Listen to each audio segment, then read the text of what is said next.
Good afternoon, friends. So today I want to bring to you a really fun witchy craft. You can start at any time of the year, just as long as you have access to live plants. They don't have to be just flowers.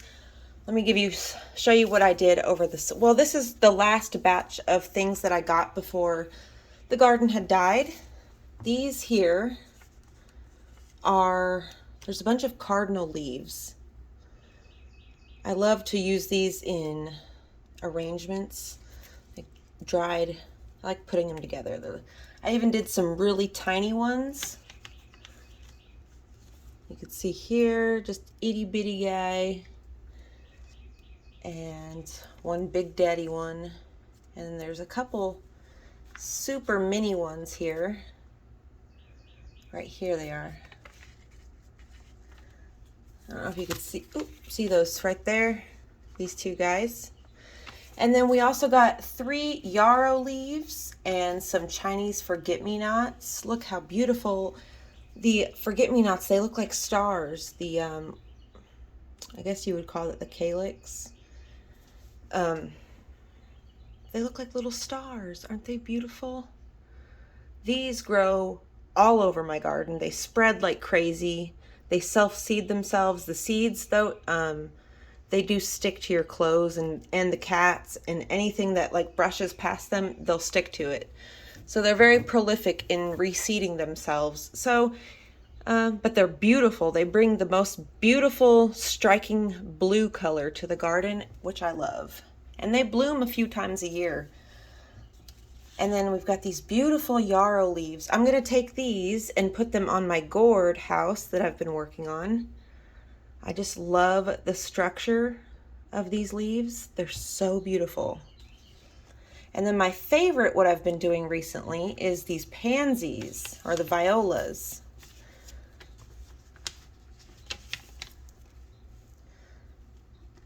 These blue ones, I've got a bunch of different colors in my garden right now. These blue and white ones are so striking. And then I have a bunch of pure white ones, but they cross-pollinated with the purple ones, and look.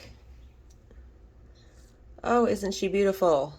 So, I just went out into the garden and I picked a few more violas.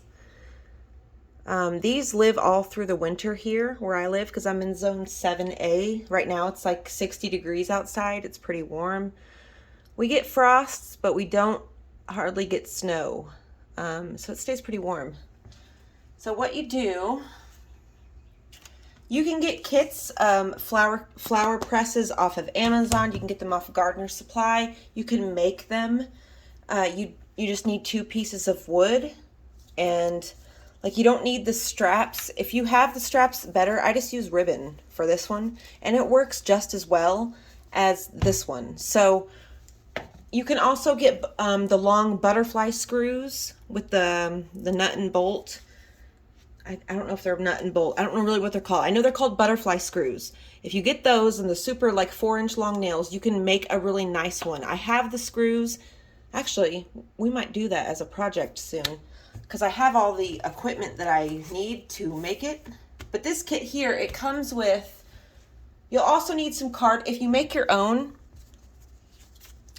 you'll need pieces of cardboard work best. So you take this is an old box from a package I got, and then you'll need some like drawing paper, any type of paper, just like some thin white paper. This is just in here, this is just regular drawing paper, and you can always cut more pieces to because the pieces of paper do absorb some color and stuff, but you can also use those pieces of paper like this one here. Look at that piece of paper. It's like got a stamp of all the colors, and then you can see the yarrow leaf. Like, that's a beautiful piece of paper. And this one here, it's got the imprint of 3 yarrow leaves. So you can, I always save these pieces of paper and use them like in different crafts, or you can even use these like you can put these in frames and then put the flowers and the leaves around the piece of paper to kind of like show off, you know, just whatever. Those are just a few ideas. I like to save the pieces of paper, but you can definitely keep reusing them. This one here has like these mats. It's almost like a soft mat board. Yeah, I got this one off of Amazon. It was only like $16 and I use it constantly. So what you do is you take your flower and you, hold on okay. Then you lie it face down on the paper. That way your petals, you can leave this, you can cut the stems or you can leave them on. I like to leave the stems on the pansies. That way I'm not like gripping the flower petal, because the petals do get very very thin and paper like, so you got to be super careful with them after they're dry.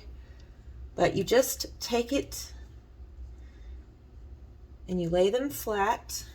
See, I've got some little yellow and purple ones. These pansies, they remind me of my grandma. I remember when I was a kid, she always had gardens, and she had always had these pansies in her garden. This deep, striking purple. Wait, there you go. Now you can see it. With the yellow center. These came in a little, like 6-pack.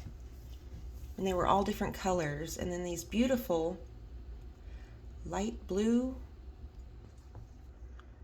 There you go. The light blue. I got 4 of those, but they all, like, no viola or pansy looks the same, so they all have different, almost like veining through them if you look at the petals very closely. So you want to, so you got to like accommodate for the stems. This one here is like a super, like a dark powder blue. It's just gorgeous. I love those ones there. And then this here, this little tiny guy. So you take all of them like that, and then you take your other piece of paper. Take your other piece of paper, and you want to lay it with the stems. You want to do, let me move you over here so you can see better. With the stems, you want to like kind of lay it like that, so they lay flat. And you can do so many different things at once. You don't have to just, like, you can just keep layering it. And then you take your mat board. And I like to give it an initial, like, press, just to kind of flatten everything so it's not sticking up. And then you layer your next piece of paper. And then you keep layering from there. But that's all I'm going to do for today, because, you know, well, let's go look around in the garden and see a couple things we can get. Real quick, I wanted to show you. Here's another thing that you could do with them. This is from that clover bush that I found that was producing 4 and 5 leaf clovers. So I pressed them and then I put them in between 2 pieces of packaging tape. So you can do that with your flowers too. So they stay, that way they're airtight and they don't lose color. Because if you leave them in the air, so if I left these out and didn't like protect them in any way in a book or behind glass or anything, they will eventually brown and like get real crumbly. So this is a good way to protect your stuff. So let's go out into the garden and see what kind of things we can gather. I know there's plenty. You just got to have a kind of a different eye. So I like to look for really beautiful leaf structures.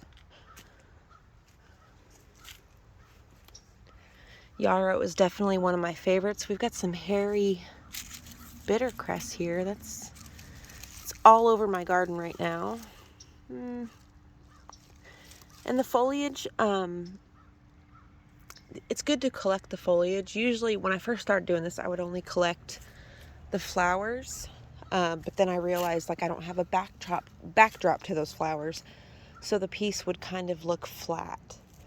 But when you add a bunch of foliage, or just a few pieces of foliage really, into the background, it suddenly brings your piece to life, like it's, you know, still alive in the garden.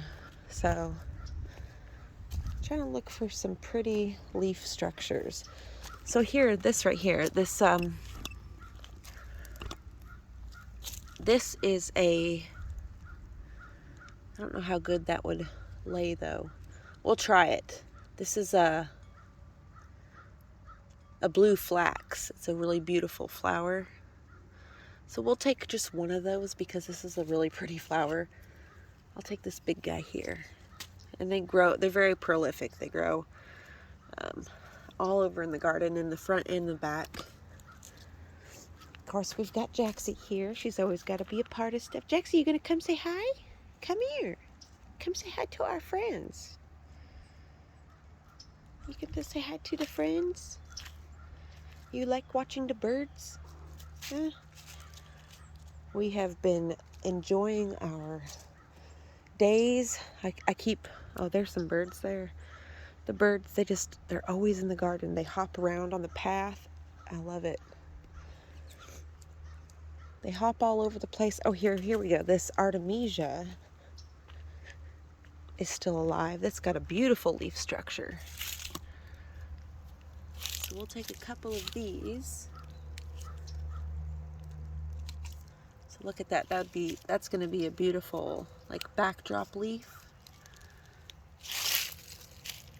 And you want to get different sizes of leaves too. You don't want to just like, and usually I clip in groups of odd numbers. It tends to look the best to your eye.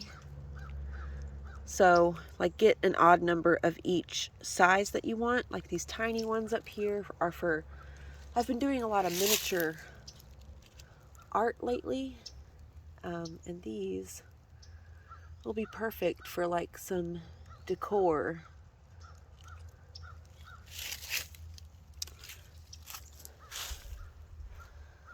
That's really about all that's alive right now. I mean, everything's kind of alive, but stuff isn't looking that great. Them yucca leaves up there, though, are nice. But yeah, I hope you guys go out into your gardens and get you a couple pieces of wood and make you a flower press or buy you a flower press. And yeah, hope you enjoyed. And if you make or do this craft, I would really love to see. You can tag me on Instagram at The Hidden Shaman. And I'll see you in the next one. Bye.